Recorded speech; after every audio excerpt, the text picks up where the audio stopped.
Muy bien, sean bienvenidos todos en esta noche. Me da gusto de verdad el poder estar acá compartiendo la palabra del Señor. El día viernes comenzamos un tema que me parece importante, que es a empezar a hablar acerca de los fundamentos escatológicos. Y quiero continuar porque dejé algunos aspectos inconclusos, ¿verdad? No pretendo en 45 minutos establecer todo lo que es inherente a una doctrina tan vasta, tan amplia, pero por lo menos que usted tenga claridad, que usted por lo menos tenga un fundamento bíblico y que usted sepa por lo menos tener una apología de la doctrina. Una apología es una defensa con argumentación de lo que usted cree, ¿verdad? No es un creer ciego, sino un creer basado sobre lo que dice la palabra de Dios y no lo que dicen los hombres. Por eso en esta noche yo voy a invitarles a que juntos abramos las escrituras en el libro de los Salmos, Salmo 11, verso 3. Salmo 11, verso 3, voy a tomar este versículo para empezar a ponerle una plataforma al mensaje. Dice: si fueren destruidos los fundamentos, ¿qué ha de hacer el justo? Este pasaje siempre me ha llamado mucho la atención, y como quiero hablar sobre estos fundamentos escatológicos, me parece que es apropiado tomarlo para poder enseñar sobre la doctrina y sobre estos principios que no pueden ser cambiados y que en un tiempo como hoy tiene una vigencia y una relevancia mayor en la iglesia del Señor, puesto que estamos viviendo días finales. Tal vez algunos piensan que que todavía nos sobra tiempo. Algunas personas tienen una mala percepción del tiempo y estarán pensando que después de esta pandemia va a sobrar tiempo para poder hacer lo que querramos, o para poder seguir con una vida normal, o para seguir con la vida y la rutina que hemos llevado. Pero creo que tenemos que ver las cosas a la luz de la palabra. No estamos hablando de una progresión del tiempo, sino más bien de un conteo regresivo. O sea, el tiempo regresivo es que viene de una amplitud hacia algo que se está acortando cada vez más. Por eso es que hemos entrado en este conteo regresivo del tiempo. Y usted no puede equivocarse pensando que a usted le sobra tiempo. Por eso es que es importante también para el cristiano de hoy el tener un fundamento escatológico, el saber en qué está basada su fe, en qué está creyendo, porque el apóstol Pablo dice que si tan solamente en esta vida creemos en Cristo, somos los más dignos de conmiseración. O sea, hay toda una vida que nos espera por delante. Y hablando de la premura del tiempo y de la importancia que cada uno debería de tener, en el libro de Hebreos, la epístola de los Hebreos, capítulo 10, verso 35 al 36, el escritor dice de esta manera, dice la palabra de Dios: por tanto, no desechéis vuestra confianza, la cual tiene recompensa. Dice, porque tenéis necesidad de paciencia. O sea, en este tiempo tenemos que estar revestidos de paciencia, para que cuando hayáis hecho la voluntad de Dios, obtengáis la promesa. Qué interesante. Y el verso 37 dice: porque dentro de muy poco tiempo el que ha de venir vendrá y no tardará. Dice que es necesaria la paciencia, que hagamos la voluntad de Dios para que podamos obtener la promesa. Y esta promesa está relacionada con el arrebatamiento y la manifestación gloriosa del Hijo de Dios. Dice aquí la palabra, me llamó mucho la atención porque dice el verso 37, porque dentro de muy poco tiempo el que ha de venir vendrá y no tardará. Y esa palabra muy poco tiempo puede ser interpretado de muchas maneras, pero esa palabra poco tiempo, se dice micrón. Y micrón es un neutro, es un sustantivo que quiere decir pequeño, que quiere decir poquito. Pero para que usted pueda todavía entender mejor lo que significa poco tiempo, es micrón. ¿Qué es micrón? A ver, usted sabía que un cabello, hablando sobre procedimientos de medición de espesor, un cabello normal tiene un espesor de 160 micras o 160 micrones, que es un cabello grueso, 160 micrones.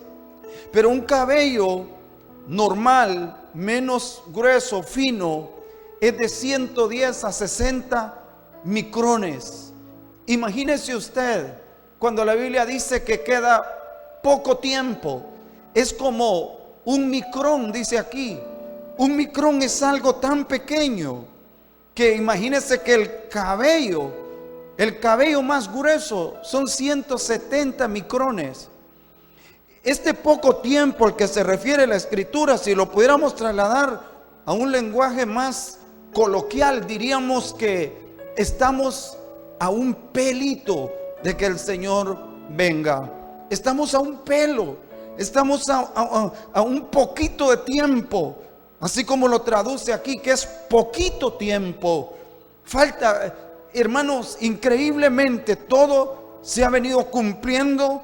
Y algunos creen, llevando la escatología al extremo, dicen, bueno, todo se ha cumplido y lo único que falta que se cumpla es el regreso del Señor. Obviamente hay muchas cosas que todavía no se han cumplido, pero que están cumpliéndose aceleradamente. Estamos a un pelo de que el Señor regrese. Esta palabra que nosotros utilizamos, los dispensacionalistas, cuando hablo de los dispensacionalistas, estamos hablando de aquellos que creemos en las dispensaciones. Y esas dispensaciones que comenzó con la creación del primer hombre, allá en el huerto del Edén, con la dispensación de la inocencia, luego la dispensación de la conciencia, luego la dispensación del gobierno humano, y luego la dispensación de la ley, y luego la dispensación de la gracia que se apertura con el nacimiento de nuestro Señor.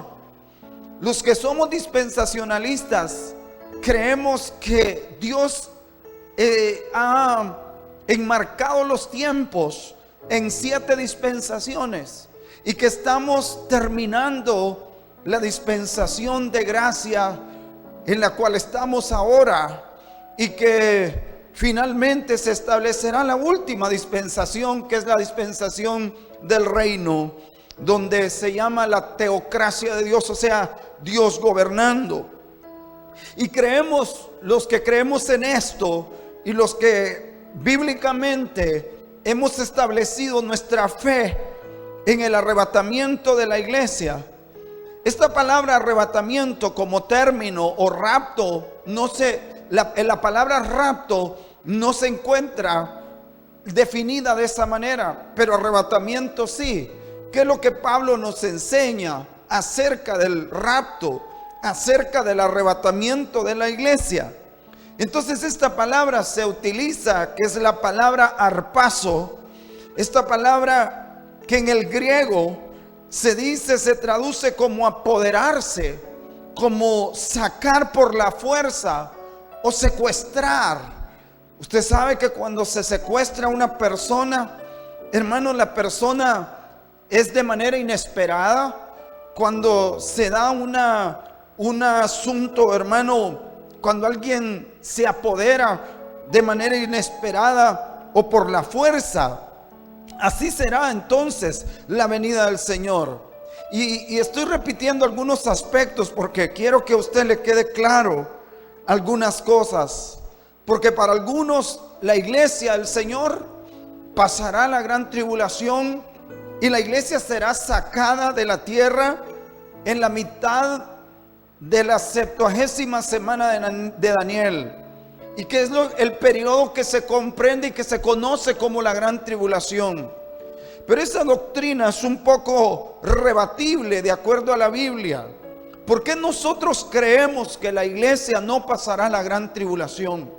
Número uno, porque la Escritura dice, lo decíamos el día viernes, dice la Escritura en Malaquías 3:16 al 18, que número uno, Dios hace diferencia entre el que teme su nombre. Y dice aquí, entonces los que temían al Señor se hablaron unos a otros y el Señor prestó atención y escuchó, y fue escrito delante de él un libro memorial. Este es el libro de las memorias para los que temen al Señor, número uno, para los que estiman su nombre, o sea, que aman su nombre, número dos. Y dice, ellos serán míos, o sea, son propiedad de Dios, somos de Dios, el Señor de los ejércitos. El día en que yo prepare mi tesoro especial y los perdonaré como un hombre perdona al hijo que le sirve. Somos hijos. Y entonces volveréis a distinguir entre el justo, el impío, entre el que sirve a Dios y el que no le sirve. La Biblia dice esto hablando de ese día. Y para aquellos que tienen temor, para aquellos que el temor tal vez les ha llenado la cabeza, porque siempre surgen las inquietudes y surgen producto de nuestra propia falta de consagración y de nuestras propias imperfecciones. Muchas veces uno se pregunta, ¿estaré yo preparado para irme con el Señor? Esa pregunta no solo se la ha hecho usted, también me la he hecho yo, honestamente. Y máxime en estos días todos entramos en un autoexamen para saber si estamos, y no hay nada de malo. El apóstol Pablo dice, mirad y examinaos para ver si es que estáis en la fe. Así que estos días es extraordinariamente maravilloso que cada uno debería de pensar, pero no con temor. ¿Y por qué tenemos esta garantía? Dice la Escritura, y ojalá que usted tenga un cuadernito, una libretita, anotando estos versículos, porque son citas bíblicas que le dan a usted un fundamento escatológico. En segunda de Timoteo capítulo 2 verso 19 dice la palabra, no obstante el sólido fundamento de Dios. ¿Se acuerda lo que leíamos al principio? Que si desaparecieren los fundamentos, ¿qué hará el justo? Salmo 11:3. Pero aquí dice, no obstante el sólido fundamento de Dios permanece firme, teniendo este sello: el Señor conoce a los que son suyos, y que se aparte de la iniquidad todo aquel que menciona el nombre del Señor. Entonces tenemos un sello, que ese sello nos acredita o nos da a nosotros el derecho, y le otorga al Señor el derecho de que somos de Él, y a nosotros la seguridad de que le pertenecemos, que por lo tanto no vamos a quedarnos aquí para ver lo que ha de seguir, hermanos, en lo consecutivo y en el devenir del desenlace de la historia humana. Un ejemplo de ellos lo tenemos cuando el Señor mandó a sacar a Lot, cómo lo libra antes de que llegue el juicio sobre Sodoma. Y a pesar de que fue una acción voluntaria misma, él dice la Biblia que el Señor estaba extendiéndole su compasión a Lot. ¿Quién era Lot? Era un descendiente de Abraham, un descendiente directo del padre de la fe. En otras palabras, pertenecía a la familia de la fe. Allí lo dice en Génesis 19:16, donde dice que cuando se detenían los hombres tomaron su mano, o sea, hablando de los ángeles. Dice que la mano de su mujer y las manos de sus dos hijas, y por la misericordia de Jehová. Por eso es que yo pienso que a veces nosotros podríamos decir muchas cosas y descalificar a unos y calificar a otros, y podríamos decir según nuestro criterio: este se va para el cielo, pero este no se va a ir. Pero mire a dónde fueron a sacar a Lot. Y eso es una sombra y una figura de la misericordia de Dios. Dice que por la misericordia de Dios lo fueron a sacar de Sodoma, de un lugar. Obviamente, Primera Pedro dice que él era un hombre justo, que afligía su alma y que todo el tiempo lloraba producto de aquella maldad que había en aquel pueblo. Pero él se fue a contaminar ahí. Ya usted lo ve, que estaba entretenido, estaba detenido, el sistema lo había absorbido. Pero grande es la misericordia del Señor, así que no tema. No le estoy diciendo que busque el pecado y que de ahí lo van a ir a buscar cuando el Señor venga, no. ¿Sabe? La iglesia, como dice Apocalipsis capítulo 3 verso 10, ese pasaje que yo amo tanto y que tantas veces lo hemos repetido, dice que porque has guardado la palabra de mi perseverancia, yo también te guardaré de la hora de la prueba. Esa hora que está por venir sobre todo el mundo para poner a prueba a los que habitan sobre la tierra. Entonces tenemos promesas. Mire cuántos versículos le estoy dando, que son un fundamento para tener claro: Dios, o mejor dicho, el Señor, no permitirá que los que son suyos, que los que tienen su fundamento, que los que temen su nombre, que aquellos de los quienes Él ha tenido misericordia, atraviesen todo lo que está por llegar a este mundo. Obviamente todavía no hemos entrado en la etapa definitiva y definitoria de la historia humana. Y esto que estamos viviendo, esta pandemia, son principios de dolores. Son tiempos pretribulacionarios o tribulacionarios, como lo quieran decir los escatólogos. Son tiempos de dolores, de partos. Son tiempos que anticipan que algo peor viene. Y usted y yo tenemos que estar preparados. Por eso el Apocalipsis tiene una bienaventuranza para los que leen, para los que oyen y para los que guardan la profecía. Y el Señor dice a la iglesia fiel, a la iglesia de Filadelfia: Filos es amigo, es la iglesia que tiene una relación de amistad con el Señor. La iglesia fiel, a la iglesia a la que no se le recrimina nada, a la iglesia que es la única iglesia de las 7 del Apocalipsis, a la que no se le dice ninguna cosa, más bien se le recalcan sus virtudes. Y aunque el Señor dice: tienes poca fuerza, pero has perseverado. Qué interesante eso, que usted, a pesar de no tener una vida tan fuerte en oración, pero ha perseverado. Que no tiene una vida tan, diría yo, hermano, como usted mismo quisiera, y en el estatus o en el nivel espiritual que usted anhela. Yo anhelo de verdad, yo quisiera estar en otro nivel, pero hasta aquí Él me ha traído. Y yo sé que el Señor tendrá misericordia, y el Señor tiene misericordia. En el Antiguo Testamento hay un verso más todavía que quiero dejar claro, y una pequeña coma, una tilde, un punto, cambian toda. No solamente es un aspecto gramatical, pero la gramática juega un papel importante en la interpretación de la escritura.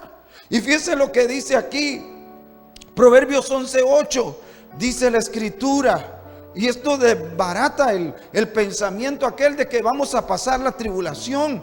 Proverbios 11:8 dice: el justo es librado de, no en.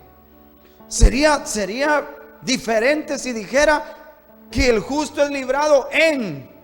No, el justo es librado de. Es antes, ¿verdad? Ese de es el intermedio entre dos cosas, entre un evento, entre un suceso y otro.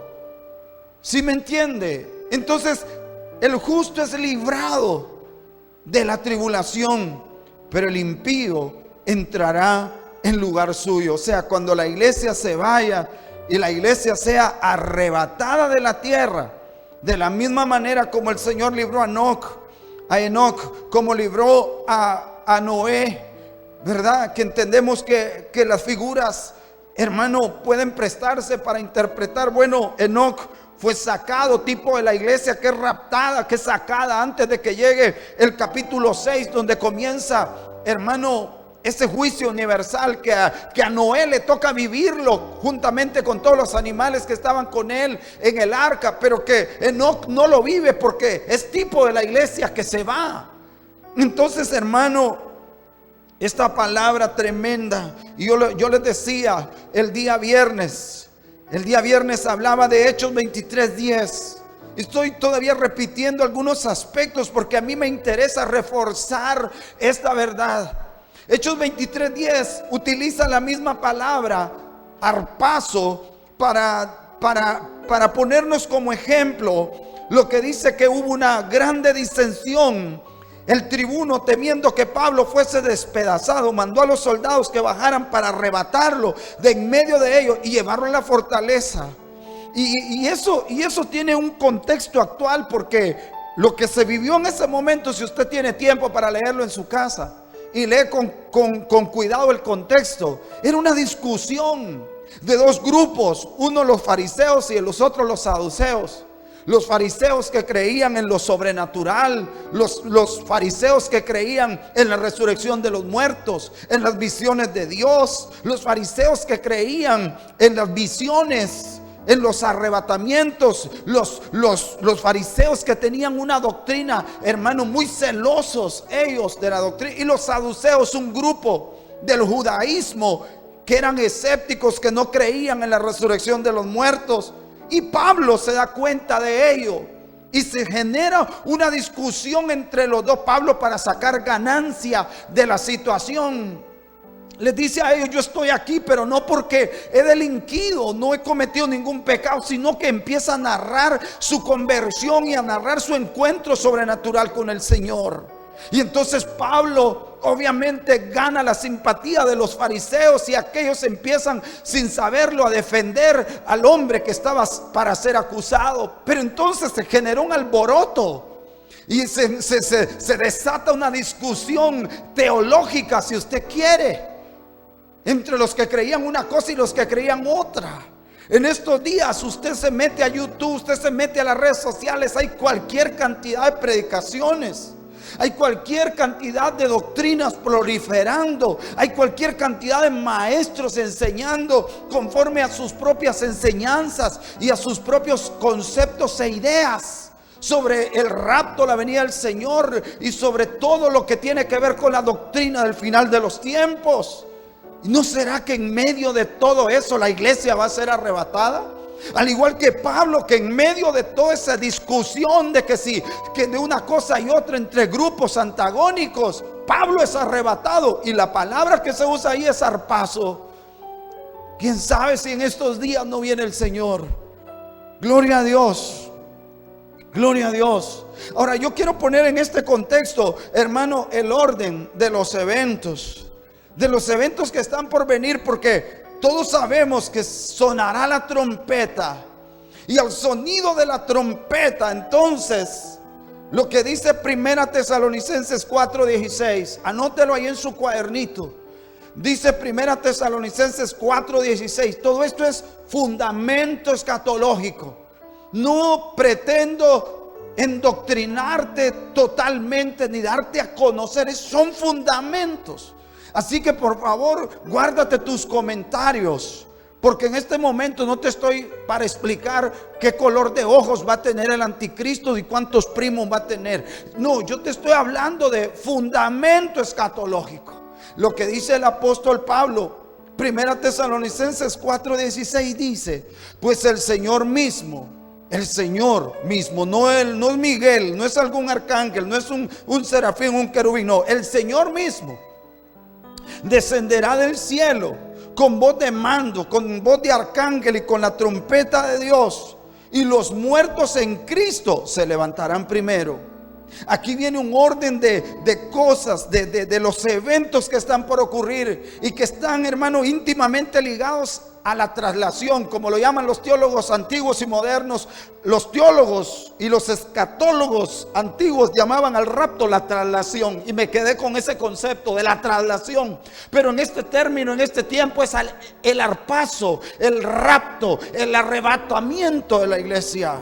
Todas estas cosas que estamos hablando aquí están relacionadas, y una de ellas hermanos, tiene que ver con la resurrección de los muertos en Cristo.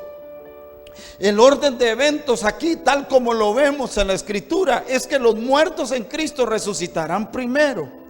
Y esto no incluye a los santos del Antiguo Testamento, porque es solo para los que durmieron en Cristo. Porque los santos del Antiguo Testamento ya tuvieron su resurrección. ¿Cómo lo sabemos? Bueno, la Biblia dice. ¿Y por qué le llamamos los santos del Antiguo Testamento? Bueno, porque la Escritura lo dice. Y yo les explicaba el día viernes en Mateo 27, 50 al 53. Dice: entonces Jesús, clamando otra vez a gran voz, exhaló el espíritu, y he aquí el velo del templo se rasgó en dos, de arriba abajo, y la tierra tembló y las rocas se partieron, y los sepulcros se abrieron, y los cuerpos de muchos santos que habían dormido resucitaron. Mire que no estaban muertos, estaban dormidos, porque los santos no mueren. Los que mueren son los impíos, pero los santos duermen. Y dice: y saliendo de los sepulcros, dando a entender que van a ser despertados en un momento determinado, y especialmente cuando suene la trompeta, hablando de este tiempo. Y saliendo de los sepulcros después de la resurrección de Jesús, no antes, sino después de la resurrección de Jesús, entraron en la santa ciudad y se aparecieron a muchos. Y esto en los tiempos de resurrección. Entonces tenemos a Jesús, la primicia de los muertos, como lo dice Apocalipsis capítulo 1, versos 5 al 6. Y de Jesucristo, el testigo fiel, el primogénito de los muertos, el soberano de los reyes de la tierra, al que nos ama y nos libertó de nuestros pecados con su sangre. Y el verso 6 dice: y nos hizo a nosotros un reino de sacerdotes. Qué hermoso, ¿verdad? Que todo el propósito de la cruz fue convertirnos en sacerdotes para la gloria de su nombre, y que a Él sea el dominio por los siglos de los siglos. Pero entonces aquí encontramos que Jesús es la primicia. Luego vienen los santos del Antiguo Testamento, resucitan después de su resurrección, entran en la ciudad de Jerusalén. Y yo les decía que eso es como una sombra, una figura de lo que un día va a ocurrir con la iglesia. Porque un día también entraremos en la ciudad sagrada. Aleluya. Cuando yo oro por Jerusalén, cuando oro por la ciudad santa, y mi corazón se quebranta por ese pueblo, porque el Señor me ha convertido en un intercesor. Yo, de acuerdo al Espíritu Santo y de acuerdo a como el Señor Él me pone carga profética para orar por alguna cosa específica, por una nación, a veces por mi país profundamente, otras veces por mi ciudad, otras veces por familias, por personas. Estos días estaba orando por un niño que me envían sus fotos. La gente me envía fotos de sus hijos, a veces con cáncer, a veces, y el Señor toma esas cosas para llevarme a la presencia y para pasar un tiempo de intercesión. Y pensaba yo que un día nuestros pies estarán en la ciudad sagrada. Oh Jerusalén, nuestros pies estarán allí, al igual que estos santos. Y entonces decíamos que el Señor subió a lo alto, llevándose a todos los santos. Recordemos lo que dice la parábola, ¿verdad? La parábola aquella sobre la existencia del Hades o del infierno y del mismo seno de Abraham, que dice que eran paralelos y estaban solamente separados por una cima y que podían incluso mirarse, ¿verdad? Y dice la Escritura que el Señor descendió a las partes bajas del infierno, como lo dice el libro de Primera Pedro, para predicar a los espíritus encarcelados. Pero no solamente para eso, sino para sacar también de allí a todos ¿a quienes? A los redimidos, a los que estaban allí, y se los llevó para allá. Se los llevó a la patria celestial. Y como hemos dicho, todos los salvos en el Antiguo Testamento fue porque algunos dicen: bueno, ¿cómo es que hayan salvos en el Antiguo Testamento? Claro, lo dice Primera Pedro 1:10 al 11. Dice que ellos profetizaban acerca de una salvación, pero que era el Espíritu de Cristo. El Espíritu de Cristo. Dice que ellos profetizaron de la gracia que vendría. y que ellos diligentemente inquirieron y indagaron. Los próximos versículos dice que ellos, procurando saber qué persona indicaba el Espíritu de Cristo. A mí me impresiona que era el Espíritu de Cristo el que estaba con ellos. Era el Espíritu de Cristo. Por eso es que Job, en su desesperación, él gritó: yo sé que mi Redentor vive. En el libro de Job 25, 19, Job grita en un grito desesperado. Él tiene una visión de la resurrección del Señor y dice: yo sé que mi Redentor vive y que aún del polvo se levantará. Él está viendo un Redentor, un Goel, uno que lo va a salvar y lo va a redimir. Mire, en el Antiguo Testamento, por eso es que la Biblia dice: bienaventurados los que sin ver creyeron. Abraham, Jesús dice: Abraham vio mi día y se gozó. David, dice la Escritura: veía yo al Señor, porque está a mi diestra, no seré conmovido. Moisés, dice la Biblia en el capítulo 11 del libro de Hebreos, dice que él prefirió los vituperios de Cristo que los placeres del mundo. Oiga, él tuvo una revelación de los sacrificios de Cristo. Qué maravilloso. Y así en teofanías, y así en cristofanías, tal como lo dice Miqueas capítulo 5 verso 2, que sus salidas son desde la eternidad. Aleluya. Y que, hermano, sus orígenes, la otra versión, la Reina Valera, dice sus salidas, porque vino desde mucho tiempo antiguo, estuvo llegando a este planeta hasta que se corporizó y entró en el vientre de María y se encarnó, y aquel verbo se hizo carne para salvar al hombre. Bendito sea el nombre de Jesús. Y los que lo conocieron en el pasado son salvos también por Cristo. Pero el libro de 1 Timoteo 4:14 dice de esta manera: porque si creemos que Jesús murió y que resucitó, de la misma manera Dios llevará consigo a quienes murieron. Búsqueme ahí 1 Timoteo 4:14. Creo que, si no estoy equivocado, 1 Timoteo 4:14 o Tesalonicenses, perdón. Qué hermosa es la palabra de Dios.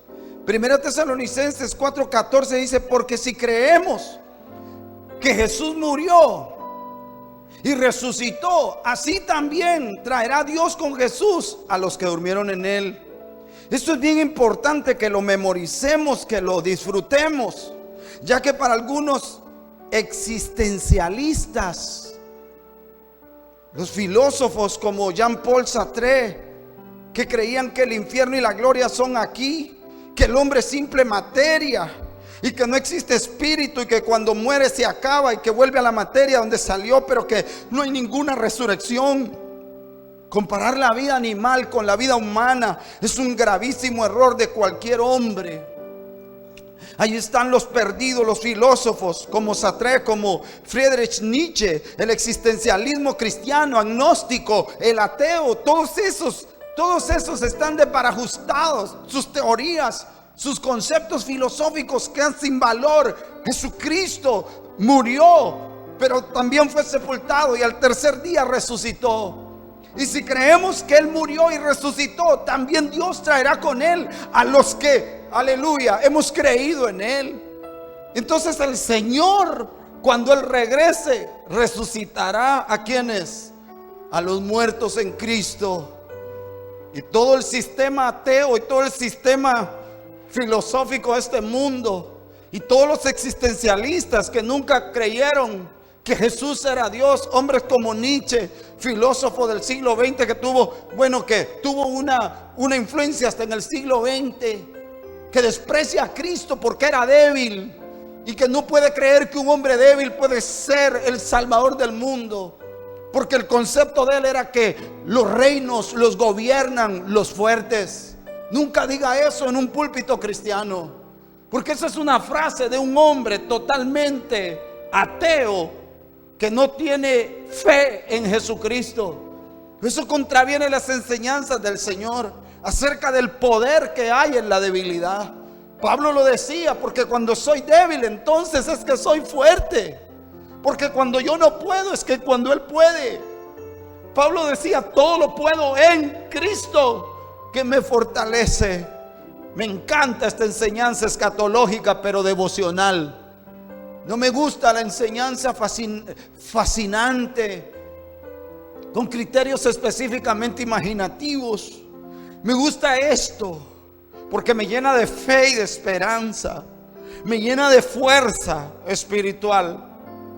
Porque me doy cuenta que estoy, lo que decía Pablo, su convicción. Yo sé en quién yo he creído. Tengo un sólido fundamento escatológico. 1 Corintios 15:51. Hablando, y sigamos hablando de este desarrollo de eventos. Porque sonará la trompeta, los muertos en Cristo resucitarán primero. He aquí os digo un misterio. No todos dormiremos, o sea, no todos vamos a ir a la tumba, pero todos seremos transformados. Es un misterio.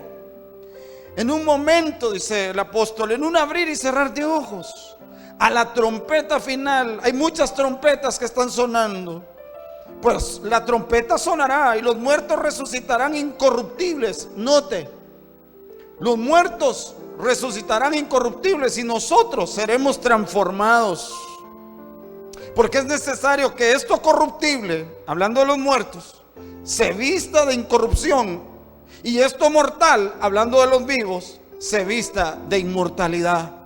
Entonces, dos cosas interesantes. Aquí se habla de dos cosas tremendas. La primera es que los muertos les será dado un cuerpo.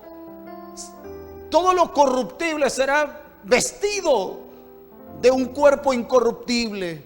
Todos los que murieron viejos no resucitarán con ese cuerpo deteriorado y gastado por la enfermedad. Esto no es como aquel que decía, antiguos espíritus del mal, transformen este cuerpo decrépito ¿en qué? En Monra, que el inmortal. No, es por el poder de Dios. Es que se me vino ahora. Eso eran los Thundercats, eran, ¿verdad? Ya ni se miran esos Thundercats, esas cosas ya son del pasado. Anthony miraba esas cosas, ¿verdad, Anthony? Pero entonces, hermano, viene un cuerpo resucitado, primero vestido de incorruptible. ¿Para quiénes? Para los muertos en Cristo. No van a resucitar con un cuerpo desgastado, viejo, con un cuerpo enfermo. Entonces, ¿para qué resucitar? Van a resucitar con un cuerpo incorruptible, con un cuerpo glorioso. Pero nosotros, dice Pablo, los que hayamos quedado, eso se llama la transformación. Entonces, aquellos los visten de incorruptible y a nosotros de inmortalidad. A ellos una vestidura de un cuerpo incorruptible, porque se sembró en corruptible, pero se cosecha en incorruptible, dice Pablo. Entonces esto es hermoso, hermanos.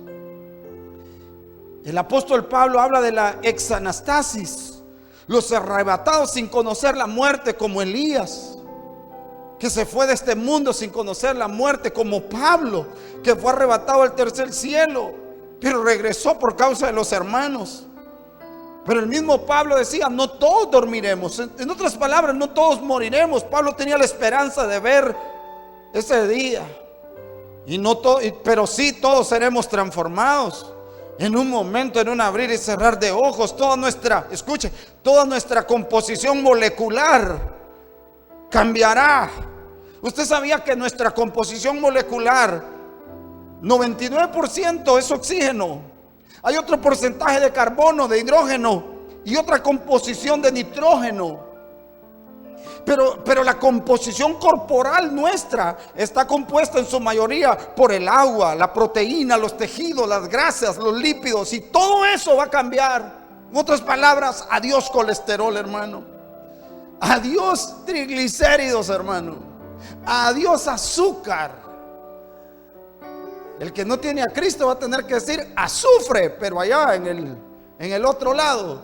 Pero los que estemos en Cristo, gloria a Dios, toda nuestra composición molecular que se ha venido destruyendo por nuestra misma mala alimentación, todo eso va a cambiar, gloria a Dios. ¿Y qué cuerpo tendremos? Bueno, la Biblia lo dice, el apóstol Pablo dice en Filipenses 3:20, Filipenses 3:20 dice, porque nuestra ciudadanía está en los cielos, de donde también ansiosamente esperamos a un Salvador, el Señor Jesucristo.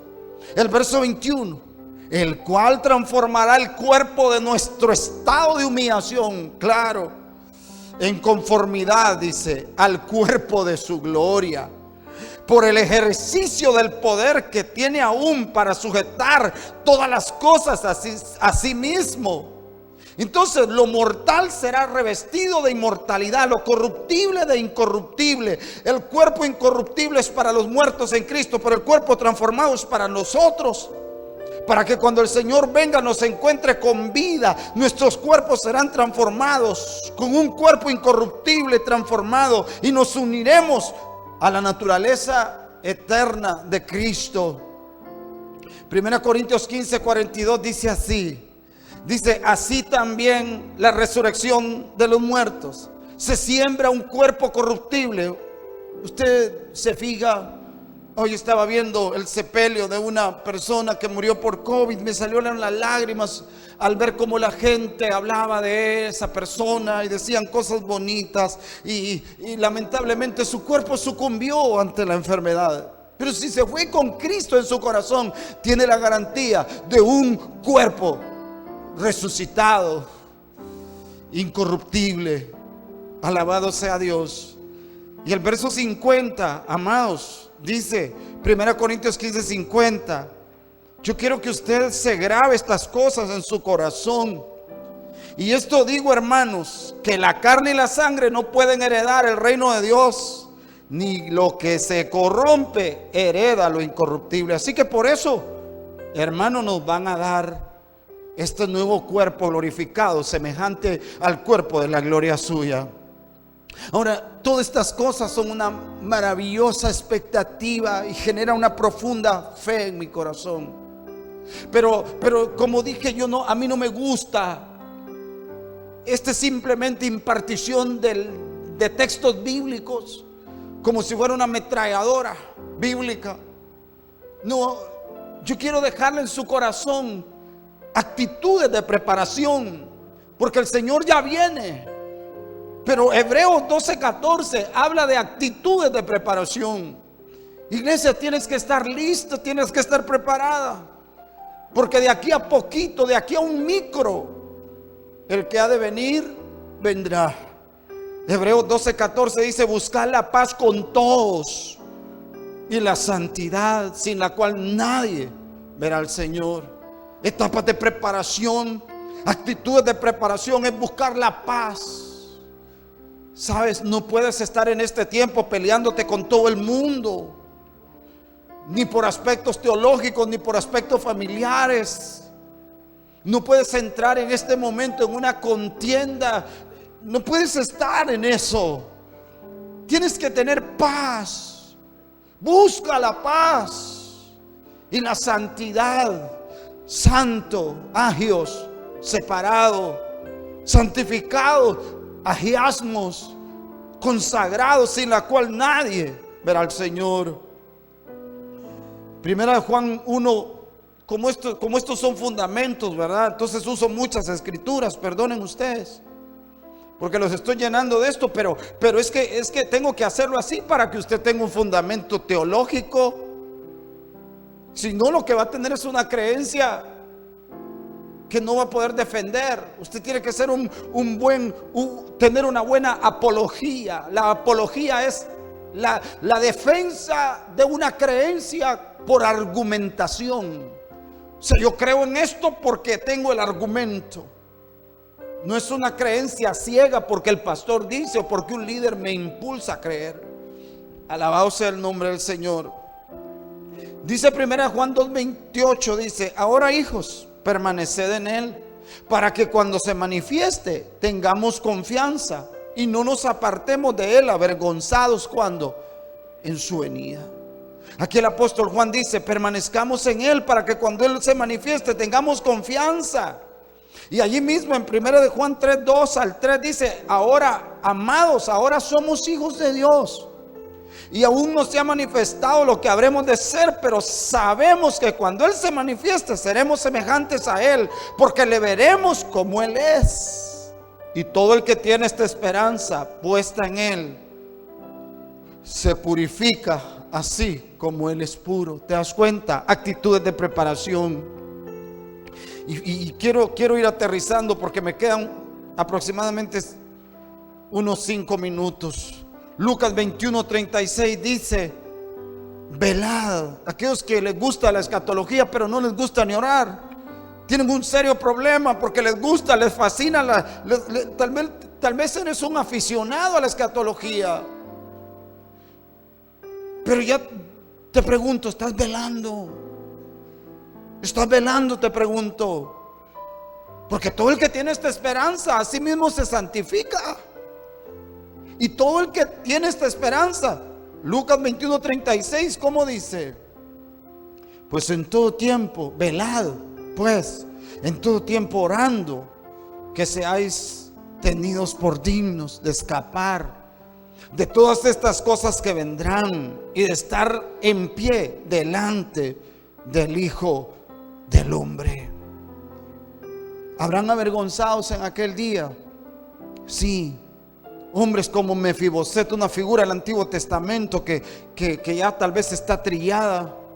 Pero 2 Samuel 19:24-26 nos habla que David fue sacado por Absalón, o sea, del trono.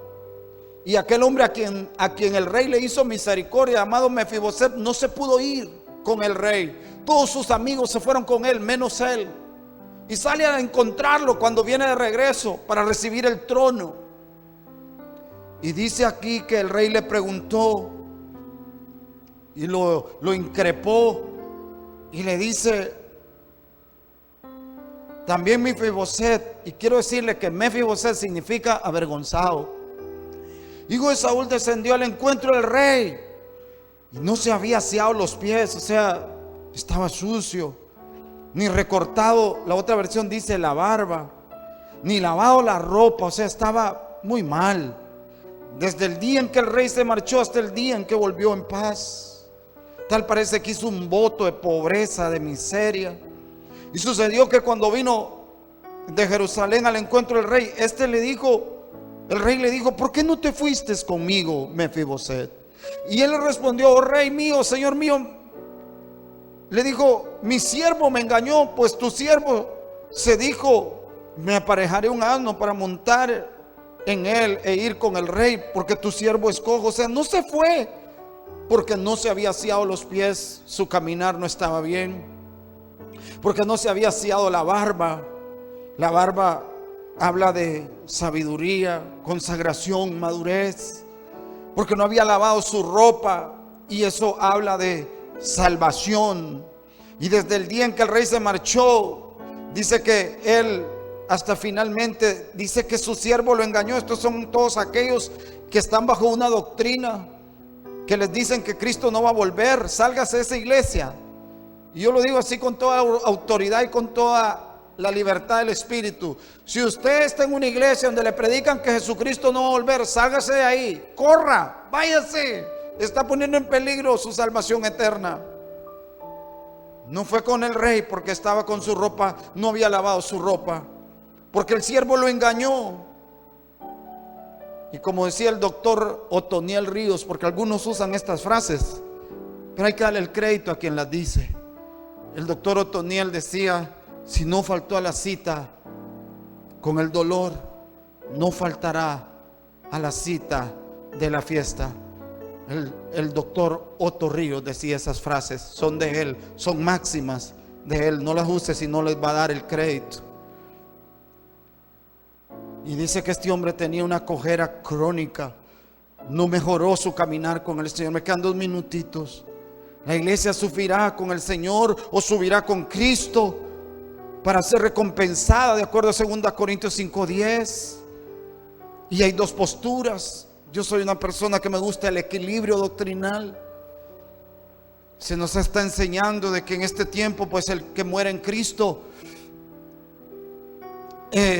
automáticamente sube a la presencia de Dios. y allá es juzgado en el Bimá, en el tribunal, y luego regresa a esperar su resurrección. Y que aunque es salvo, no estará dentro de los que son la elegida. Pero los que todavía tenemos en nuestro subconsciente la doctrina más ortodoxa, creemos que un día todos estaremos delante del trono, delante del Bimá, que es tribunal de recompensa, y ahí se abrirá el libro. Finalmente, yo no te puedo hablar cronológicamente cómo sucederá, pero lo que sí sé es que vamos a estar ahí delante de Él, y ahí se nos van a leer, ahí se nos va a decir, de acuerdo a nuestras obras, lo que hicimos, sea bueno o sea malo. Me quedan muchas cosas que voy a continuar hablando, y lo que el agua no limpia, el fuego lo purifica. Y todos los que se queden aquí y que sean partícipes de los horrores de la gran tribulación y del establecimiento del nuevo orden mundial, del cual tanto se habla en este tiempo, liderado por el anticristo, por la bestia, y sufrirán los horrores de la persecución religiosa, política, económica, mundial, y que van a tener que ser sometidos a la adoración de la bestia, tal como Nabucodonosor obligó a aquellos jóvenes a adorar su estatua que había creado. De la misma manera, los que se queden acá vivirán esos tiempos. Pero hay oportunidad, pastor. Ahí será derramando tu propia sangre. Ahora, aquí hay salvación. Este tiempo de gracia que fue inaugurado en la cruz del Calvario, cuando el Señor dice tetelestai, consumado es, y que todavía sigue vigente la sangre cayendo a borbotones al pie de la cruz para lavar a todos los pecadores que vengan a Él, porque por gracia sois salvos, y esto no de vosotros, pues es don de Dios. Ven hoy a Jesús, no te pierdas. Si hoy viene Él, ve con Él, no te quedes, ve con Él, ve con el Señor. Hay lugar al pie de la cruz, hay lugar al pie de la cruz. Para ti lo guardó Jesús. Quiere darte perdón. Dale tu corazón. Limpia tu alma. Deja que el Señor borre todos tus pecados. Y tú puedes venir hoy al Señor. Si quieres aceptar a Jesús y ser parte de este tiempo, solamente di conmigo: Señor Jesús, en esta noche te pido perdón por mis pecados. Borra mis rebeliones. Te acepto como mi Salvador. Quita de mí la maldad y haz de mí una nueva persona, Jesús. Gracias por perdonarme. Y aquel que está en su casa, que se alejó de Él y que hoy tienes que venir a Cristo, repite conmigo, que tal vez eres hijo y te fuiste. Dile: Señor Jesús, gracias por cargarme, gracias por perdonarme. Hoy vengo a ti para pedir perdón por mis pecados. Te pido que me laves y que me limpies con la sangre del Cordero. Gracias, Padre. Amén y amén. 9680 8501 9680 8501. 9680-8501. Te lo voy a volver a repetir. 9680-8501. Llama si te reconciliaste, si aceptaste a Cristo, o escríbenos a la página de Facebook para orar por ti. Yo oro al Señor por tu vida. Amados, gracias por estar en sintonía con nosotros. Si no han cenado, pues que Dios los bendiga, que tengan un buen provecho. ¿Perdón? Tenemos gente en Lima, Perú. Qué bueno, gloria a Dios. Bendecimos a los hermanos de Lima, allá en el Perú. Alguna vez estuve en Lima, en Perú, hermosa ciudad, lindo aeropuerto. Recuerdo ese día, estuve 2 días nada más en el Perú. Un abrazo a Bolivia, al Ecuador, a la Argentina, a todos esos lugares donde de alguna manera Dios nos ha permitido poder estar. Dios les bendiga a todos, Dios les guarde, que el Señor esté con ustedes siempre. Nos vemos en la gloriosa mañana.